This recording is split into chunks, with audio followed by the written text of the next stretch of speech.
Hi friends, so today I'm going to read you this book called How I Became a Pirate. It was written by Melinda and illustrated by David Shannon.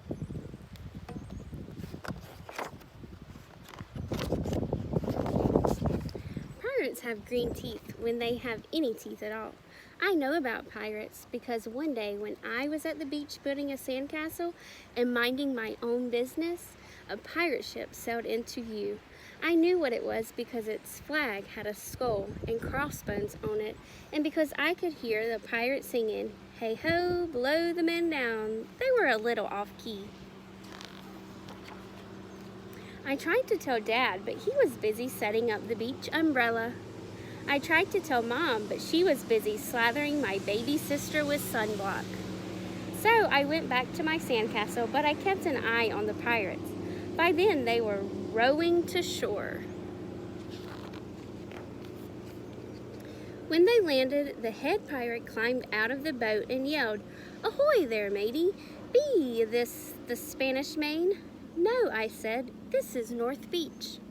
"Shiver me timbers," the pirate said. "We must have taken a wrong turn at Bora Bora." He walked around my sandcastle and looked at the moat, then yelled back to his crew, "He's a digger, he is, and a good one to boot." "A good one to boot," the others agreed. "What be your name, matey?" the head pirate asked. "Jeremy Jacobs, sir," I told him. "Well, Jeremy Jacob," he said, you're looking at Braid Beard and his crew. We've been needing a digger like yourself. We've a chest of treasure to bury." "Hey, treasure!" the others shouted. "You're coming with us," Braid Beard told me. I didn't think Mom and Dad would mind as long as I got back in time for soccer practice the next day. That's how I became a pirate. As soon as we were on board, Braid Beard showed me the chest of gold and jewels. "Got to find a safe place for this here treasure. It's a high time we were off," he announced. "We're off," we all shouted, and then we set sail. There was plenty to do on board. The pirates taught me to sing sea chanties, the louder the better, and to say real pirate stuff like landlubber and scurvy dog. By dinner time, I could speak pirate perfectly.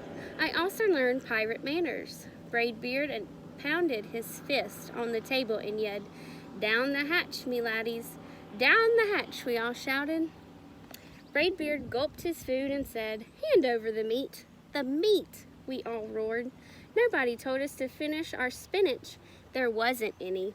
Or to chew up our carrots. They weren't allowed on board. We talked with our mouths full and nobody said please or thank you. After dinner, I tried to teach the pirates to play soccer. Braid Beard kicked the ball and yelled, "Arg, soccer! Arg, soccer!" the crew yelled. Then everybody dove for the ball at once and it rolled right off the deck. "After it, me hearties," Braid Beard commanded. "After it," we all whispered. We fought over who would get the ball, but it didn't matter anyway because a shark came along and swallowed it in one gulp. So much for soccer. By now, it was past my bedtime, but nobody tells pirates to go to bed, to take a bath, or to brush their teeth. Maybe that's why their teeth are green. Pirates sleep with one eye open just in case, and they don't change into pajamas unless they want to. Pirates don't do anything they don't want to, except for maybe swabbing the decks. I wanted to be a pirate forever. But then I found out what else they don't do. When I couldn't stay awake any longer, I asked Braid Beard to tuck me in and read me a story. "Tuck you in?" he bellowed. "Pirates don't tuck." "No tucking," the crew said. And the only thing they had to read was a map. "Don't you have any books?" I asked. Braid Beard looked confused. "Books?" I didn't even bother to ask about a good night kiss. It wasn't easy to fall asleep without a story, but I was finally dozing off when a storm broke. Thunder boomed and lightning flashed. I tried to hide under the covers as waves slammed up against the ship, but I kept falling out of my hammock. I couldn't find anyone in the cabin. They were all on deck. Lower the sails, Braidbeard shouted. Batten down the hatches. Everybody ran around yelling and lowering and battening. Nobody had time to sit close and tell me it would be over soon. Nobody even noticed me. I decided that I didn't want to be a pirate after all. Just then, flash, crash, crack. Lightning hit the mast and split it right down the middle. What do we do now? Yelled one of the pirates. We'll have to turn back, called another. But the treasure, hollered Braidbeard. Where will we bury the treasure? I stepped forward. Maybe I can help, I shouted over the wind. I think I know the perfect digging spot.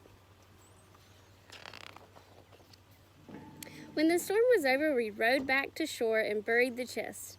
We drew a map so we could find the treasure again, but I don't think I'll need it. After that, the pirates repaired the ship and got ready to set sail. Before they left, Braidbeard handed me a flag and said, You make a fine pirate, Jeremy Jacob. Guard that treasure well. We'll be back to get it soon enough. Soon enough, the crew repeated.